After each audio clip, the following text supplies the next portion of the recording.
โอ้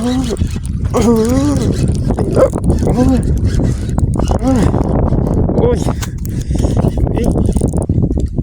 เหยื่อสุก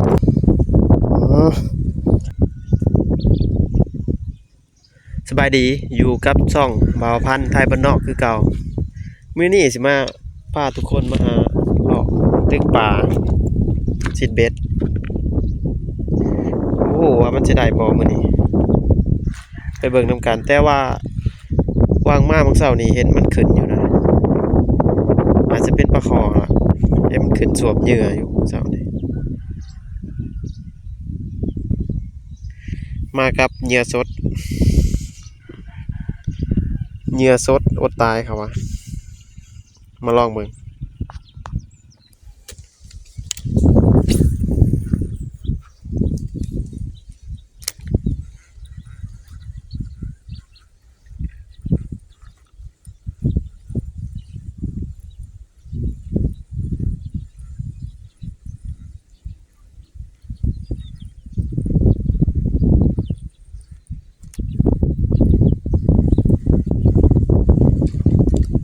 เหยื่อสดอดตายโอ้ขาอยู่วะปล่อยสายเสือคลองอีก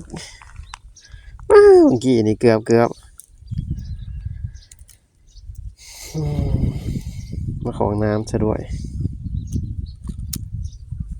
บริป้าให้มันขยับก่อน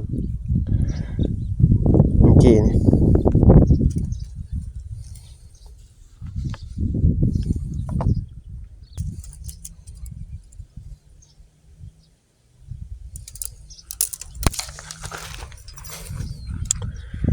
่กัดแล้วไก่หนึ่ง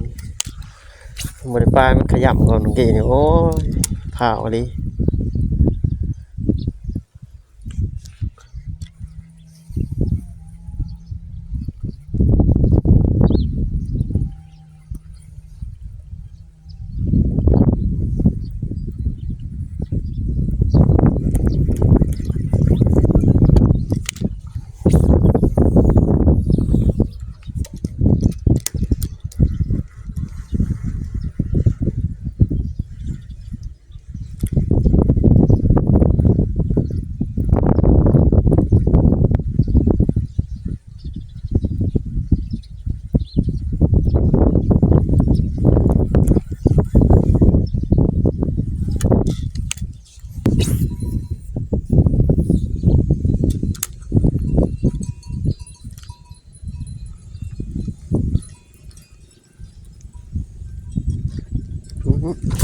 โอ้ย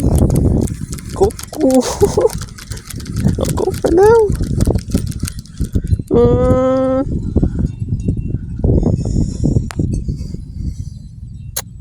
เอาไปแล้วนั่นน่ะ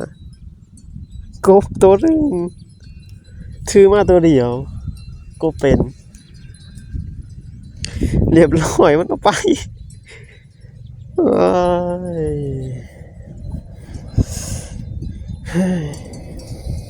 อด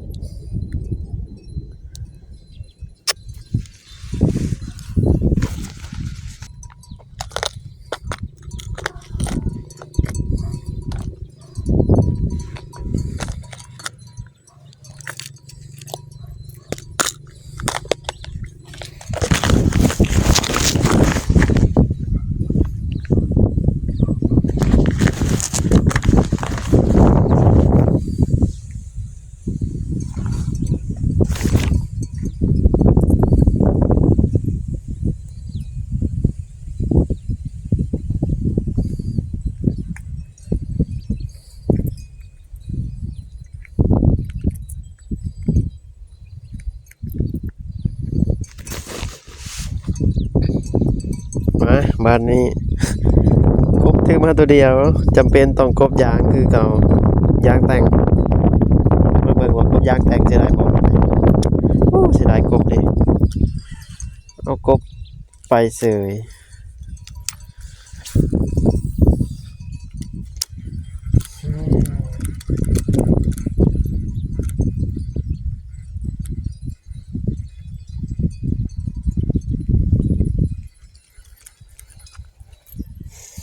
โอ้ถือบอกเกาะเสย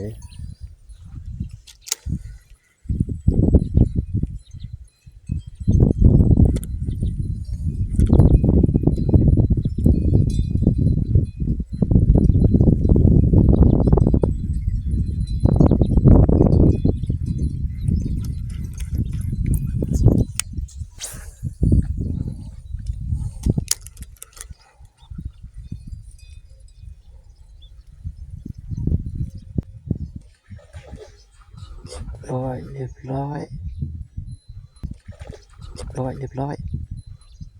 เรียบร้อยคันแล้วนะโอ้ย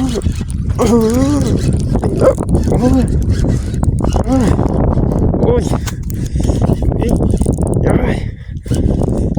มาบอกของถ้าของมา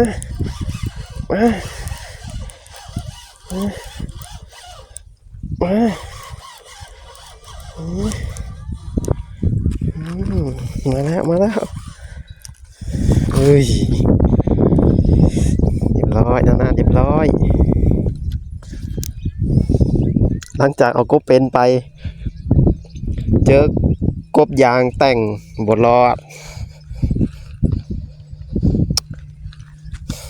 เจอกบยางแต่งจะบอกว่าบดรอดเต็มปากใส่โลอุ้ย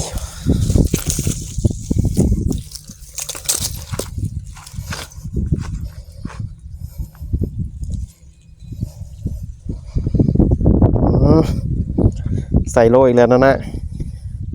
เจอกบยางเขียดแต่งหลังจากเอาเขียดเป็นไปเจอกบยางแต่งเรียบร้อยมานเต็มปาก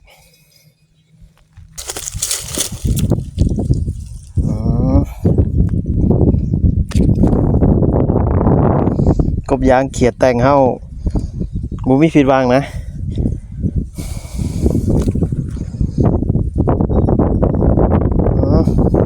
กบยางแต่งบูมีผิดหวังได้ทุก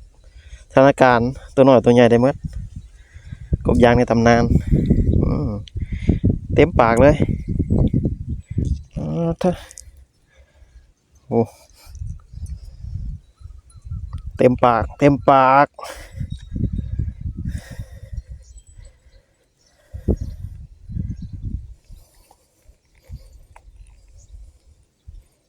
โอ้ยมือบาดแท้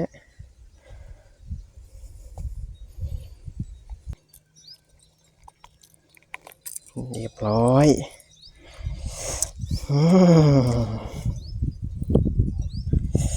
กบยางแต่งบ่มีผิดหวังนะกบยางในตำนานได้ใส่โลปลายเลย